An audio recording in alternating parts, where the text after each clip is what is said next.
High school या inter pass हैं और 20,000 से 25,000 तक कमाना चाहते हैं, लेकिन कोई स्किल नहीं है? कोई बात नहीं, हम दिलाएंगे आपको जॉब भी और रूम भी बिना आपसे एक भी रुपया लिए।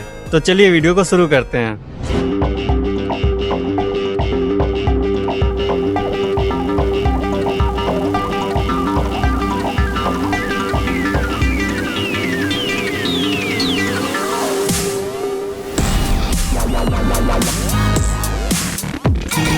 तो हेलो दोस्तों, मैं हूँ Pradeep Sharma, founder of job समाधान। तो अगर आपने इस वीडियो का पहला पार्ट नहीं देखा तो उसको जरूर से देख लीजिए, ये उस वीडियो का दूसरा पार्ट है। तो ये वीडियो उन लोगों के लिए बहुत ही हेल्पफुल होने वाली है जो कि हाई स्कूल या इंटर पास हैं और बेरोजगार बैठे हुए हैं, इसलिए वीडियो के आखिर तक बने रहिए। तो सबसे पहले बात करते हैं कि आना कहाँ पर है, लोकेशन क्या है। तो आपको आना है नोएडा सेक्टर 83 मेट्रो स्टेशन पर। मैं आपसे वहीं पर मिलूंगा। और हाँ, अगर आप गांव से हैं तो घबराने की जरूरत नहीं है, मेट्रो आपके लिए थोड़ा नया होगा, लेकिन मैं इस पर एक अलग से वीडियो बना दूंगा, उसको आप देख लीजिएगा। अगला पॉइंट है कि आपकी उम्र कितनी होनी चाहिए ज्वाइनिंग के लिए। तो उम्र आपकी 18 से 35 साल होनी चाहिए कंपनी में काम करने के लिए। अगर इससे कम उम्र रहेगी तो ज्वाइनिंग नहीं होगा। अगला पॉइंट है कौन कौन से डॉक्यूमेंट लगेंगे ज्वाइनिंग के लिए। तो उसके लिए Aadhaar card, PAN card, bank passbook, 6 photo और आपका एक रिज्यूम लगेगा अगर हो तो, नहीं तो ऑप्शनल है।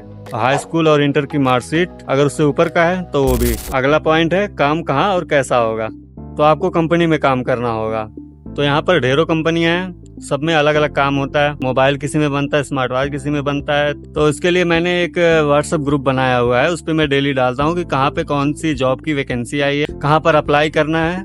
तो डेली इन्फॉर्मेशन मैं देता रहता हूँ। उसका लिंक कमेंट बॉक्स में और डिस्क्रिप्शन में दे दूंगा, उसको ज्वाइन कर लीजिएगा। चैनल को सब्सक्राइब कर देना ताकि आपसे कोई भी इन्फॉर्मेशन की वीडियो मिस ना हो जाए। मैं जॉब से रिलेटेड वीडियो डालता ही रहूंगा, ठीक है। तो अगला पॉइंट है काम पर कैसे लगेंगे और सैलरी कौन देगा। तो देखो, उसके लिए कंपनियां एक बंदा रखती हैं जिनको बोलते हैं कॉन्ट्रैक्टर, जो कंपनी में काम करने के लिए लड़के और लड़कियां लेके आता है। तो जिसके लिए उसे सैलरी या कमीशन मिलती है। आपको अपना डॉक्यूमेंट उसी को ले जाकर देना है और मैं आपको उसी से मिलवाऊंगा। कंपनी से आपको बस काम ही करना रहेगा, सैलरी वगैरह का सारा काम आपको कॉन्ट्रैक्टर से ही निपटना पड़ेगा। तो अगला पॉइंट है कि टाइमिंग क्या रहेगा।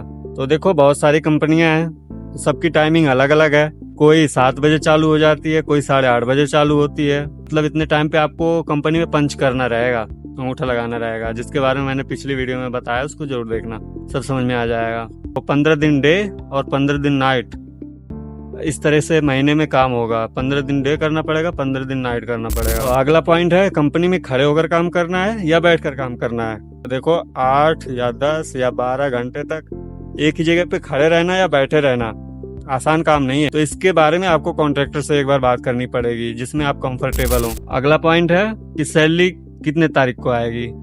तो आपकी सैलरी 6 से लेकर 10 तक आ जाएगी आराम से।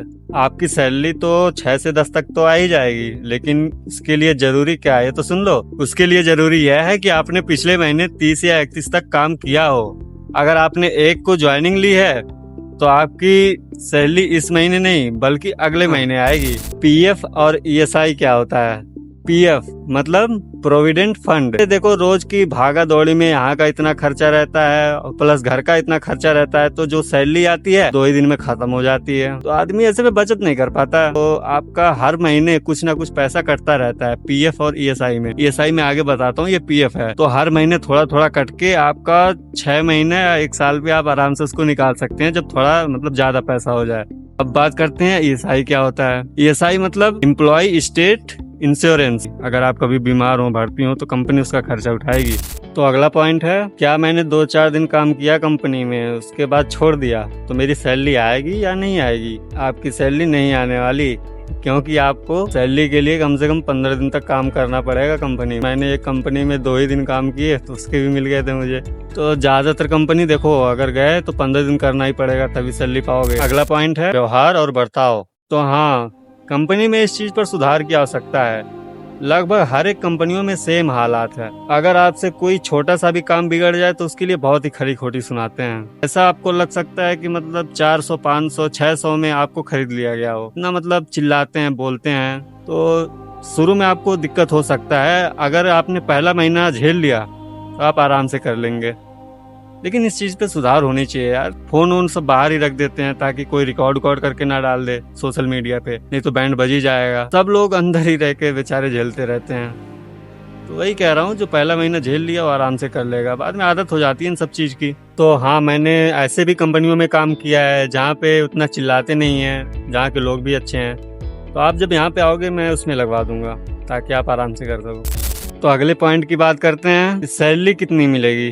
तो देखो, आपने न्यूज़ में तो सुना ही होगा कि नोएडा में सैलरी को लेके कितना बड़ा बवाल मचा था। सबने एक साथ जब आवाज उठाई तो जाके पहले सैलरी 11,000 हुआ करती थी, 11,000 कुछ थी, तो उसको बढ़ा करके अब 13,690 कर दिया गया है। जितनी भी कंपनियां हैं सबकी सैलरी यही कर दिया गया है। आपकी नॉर्मली अगर ओवर टाइम वगैरह ना चले तो भी 15,000 तो आ ही जाएगा, और ओवर टाइम के साथ आपका 20,000, 25,000, यहाँ तक कि 30,000 भी जा सकता है। अगर आप मेहनती हैं, पैसे की भूख है आपको, तो आराम से आप 30,000 भी निकाल सकते हैं यहाँ पे। तो चलिए दोस्तों, वीडियो को यहीं ख़त्म करते हैं। और हाँ, व्हाट्सएप ग्रुप ज्वाइन कर लेना ताकि आपको यहाँ पे हो रही हर एक भर्ती की खबर मिलती रहे। मैं उसमें डेली पोस्ट करता रहता हूँ कि कहाँ पे भर्ती चल रही है। और हाँ, चैनल सब्सक्राइब कर लेना, ठीक है। और कोई सवाल या सुझाव हो तो कमेंट कर देना, मैं रिप्लाई कर दूंगा। बाय बाय, मिलते हैं अगले वीडियो में।